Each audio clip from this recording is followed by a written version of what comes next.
اب کتاریں چلنے لگی تھیں۔ دھیرے دھیرے کلاس روم کی طرف جاتے ہوئے وہ سرگوشیوں میں باتیں کرنے لگیں۔ نئی ممی کیسی ہیں؟ فاطمہ نے پوچھا۔ بہت اچھی۔ تمہاری اسٹیپ مدر ہیں؟ عائشہ کو یہ تعریف پسند نہ آئی تھی۔ وہ بالکل بھی اسٹیپ مدر جیسی نہیں ہیں، مجھ سے بہت پیار کرتی ہیں۔ آج آتے ہوئے انہوں نے مجھے چاکلیٹس بھی دی تھیں۔ اس نے وضاحت دی۔ اصلی ممی کہاں گئی ہیں؟ خاموشی سے باتیں سنتی ایمن نے اچانک سوال کیا۔ مائرہ ایک دم اداس ہو گئی۔ وہ بہت بیمار تھیں، انہیں بہت پین ہوتا تھا، اس لیے اللہ تعالیٰ نے انہیں اپنے پاس بلا لیا۔ اللہ میاں کے پاس بہت اچھے اچھے ڈاکٹرز ہوتے ہیں۔ پاپا کہتے ہیں ممی اب وہاں پر بالکل ٹھیک ہوں گی، بہت خوش بھی ہیں، لیکن وہ واپس نہیں آ سکتی۔ جو مر جائے وہ واپس نہیں آتا نا۔ اس نے آہستگی سے جواب دیا۔ اسے اپنی ممی یاد آ گئی تھیں۔ سب اسٹوڈنٹس اپنی اپنی جگہ سنبھالنے لگے۔ وہ دونوں بھی اپنی سیٹ پر آ کر بیٹھ گئیں۔ میں نے پاپا سے کہا کہ وہ مائرہ کے لیے دوسری ممی لے آئیں۔ میری ممی کی ڈیتھ ہو گئی ہے، ایمن نے آہستگی سے بتایا۔ تو تم بھی لے آؤ نا۔ مائرہ نئی نویلی سجی سنوری پیار کرتی ماما کے خمار میں مبتلا تھی، مگر ایمن نے زور سے نفی میں سر ہلایا۔ مجھے نہیں چاہیے۔ واپس نہیں آ سکتی وہ، اور ساری مجھے اپنی ممی چاہیے۔ وہ واپس نہیں آ سکتی، اور ساری اسٹیپ مدر بری نہیں ہوتی، کچھ بہت پیار کرتی ہیں۔ کلاس میں داخل ہوئی تو سب بچیاں اٹینشن ہو گئی تھیں، مگر مائرہ سرگوشی کرنے سے باز نہ آئی۔ میں تو اس کی ممی سے ملنے جا رہی ہوں، تم چلو گی؟ اس کا گھر عین سامنے ہی تھا، بس سڑک پار کرنی پڑتی۔ نہیں، ڈیڈی ڈانٹیں گے۔ وہ اپنی جگہ پر دبک کر کھڑی ہو گئی۔ تقریباً آدھی کلاس مائرہ کی ممی کا دیدار کرنے جا رہی تھی، مگر اس نے انکار کر دیا۔ خدیجہ بھی اس سے پہلے ہی گیٹ پر موجود تھیں، اور وہ اسے کہیں کہ شاید خدیجہ بھی لیٹ ہو گئی تھیں۔ وہ سب گروپ کی شکل میں مائرہ کے گھر جا رہی تھیں۔ وہ انہیں دیکھتی رہی، پھر دور تک دیکھا، خدیجہ بھی کہیں نہ تھی۔ وہ بیگ اٹھا کر بھاگی۔ میں بھی چلتی ہوں۔ انہوں نے اورنج کلر کا کڑھائی والا سوٹ پہنا ہوا تھا، لمبے بال کھلے تھے، خوبصورت زیور اور میک اپ میں جگر جگر کر رہی تھیں۔ یہ تو بہت پیاری ہیں، فاطمہ نے سرگوشی کی۔ نہیں، اس سے بھی زیادہ پیاری ہیں، دوسری نے تردید کی۔ مائرہ بٹیا، آپ نے بتایا نہیں کہ آپ کی فرینڈز آ رہی ہیں۔ میں نے آپ کے لیے نوڈلز بنائے تھے، مگر وہ ان سب کے لیے کافی نہیں ہوں گے، انہوں نے مسکرا کر کہا، اور مسکراتے ہوئے اور بھی پیاری لگنے لگی۔ نہیں آنٹی، ہم تو آپ سے ملنے آئے ہیں، عائشہ نے سمجھداری کا ثبوت دیا۔ وہ سب سے بہت پیار سے ملی، فرداً سب کا نام پوچھا، آتے ہوئے سب کو ایک ایک پیکٹ بسکٹ کا بھی دیا۔ ایمن ان سے خاصی متاثر ہوئی۔ وہ کتنے پیار سے مائرہ کو اپنے بازو کے حلقے میں لیے بیٹھی ان سے ان کی چھوٹی چھوٹی دلچسپیاں پوچھ رہی تھی۔ مائرہ کی یہ ممی پرانی والی سے زیادہ اچھی ہیں۔ جو بچیاں اس سے پہلے ممی سے مل چکی تھیں، یہ ان سب کی مشترکہ رائے تھی۔ گیٹ کے باہر خدیجہ بھی افتاؤں خیزاں گیٹ کیپر پر برس پڑی تھی۔ اوفو مائی، ہمیں کیا بچا؟ ہمیں کیا پتا بچی کدھر گئی؟ اب 700 بچیوں میں سے کون سی تمہاری ہے؟ پہلے ٹائم پر آتی نہیں ہے، بعد میں شور مچاتی۔ تبھی خدیجہ بی کی نظر ایمن پر پڑی۔ لپک کر قریب آئی، غصے سے بازو سے پکڑ کر جھنجھوڑ ڈالا۔ کہاں مر گئی تھی؟ اوفو خدیجہ بی، یہی تھی۔ ایمن نے جھنجھلا کر بازو چھڑایا۔ ارے میری جان نکل گئی تھی ان 10 منٹوں میں۔ وقار میاں کو کیا جواب دیتی؟ ایک 5 منٹ کی دیری کیا ہوئی کہ نکل گئی مٹر گشت کرنے۔ ان کا رنگ اڑا ہوا تھا۔ کیا کرنے؟ مٹر گشت؟ اس کے پلے نہ پڑا۔ گھر چلو بتاتی ہوں تمہارے بابا کو۔ میں تو مائرہ کے گھر گئی تھی اس کی نئی ممی دیکھنے۔ ایمن نے صفائی پیش کی۔ تو نے کیا نئی ممی کا اچار ڈالنا ہے؟ انہوں نے اس کا بیگ پکڑتے ہوئے دوسرے ہاتھ سے اس کی انگلی تھامی۔ لو، ممی کا کوئی اچار ڈالتے ہیں؟ اچار تو آم کا ڈالتے ہیں خدیجہ بھی۔ ایمن منہ پر ہاتھ رکھ کر ہنسنے لگی۔ کر لو ہنسی ٹھٹی، جب ابا کے ہاتھوں چترول ہوگی نا تب دانت نکالنا۔ انہوں نے ایمن کو گھوڑا۔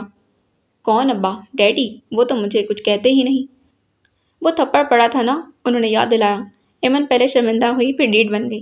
بعد میں پیار بھی تو کیا تھا، آئس کریم بھی کھلائی تھی۔ آئس کریم بھی کھلائی تھی؟ خدیجہ بی نے ابلے منہ سے نقل اتاری، پھر بڑبڑائیں۔ اسی لیے تو سر چڑھی ہے۔ خدیجہ بی، مائرہ کی نئی ممی بہت اچھی ہیں۔ اس کا ذہن وہیں اٹکا ہوا تھا۔ اچھا، انہوں نے سرسری کہا اور بٹوے میں سے چابی ٹٹولنے لگی۔ گھر آ چکا تھا۔ خدیجہ بی بیگ ایمن کو تھما کر تالا کھولنے لگی تو اس نے کچھ سوچتے ہوئے انہیں پکارا۔ ڈیڈی سے کہیں نا میرے لیے نئی ممی لے آئیں۔ وہ پرانی کو لے آئیں تو بڑی بات ہے۔ جو مر جائے وہ واپس نہیں آتا خدیجہ بی، ایمن نے بتایا۔ تیرے باپ کے پاس ممیوں کی کمی نہیں ہے، ایک چلی گئی تو دوسری آنے کو تیار ہے، پر وہ لائے بھی کیا پتھر دل ہے، بیوی کے ساتھ ساتھ اولاد کو بھی دھکا دے رہا ہے۔ وہ بڑبڑاتی ہوئی اسے لے کر اندر چلی گئیں۔ ایمن کے پلے کچھ نہ پڑا۔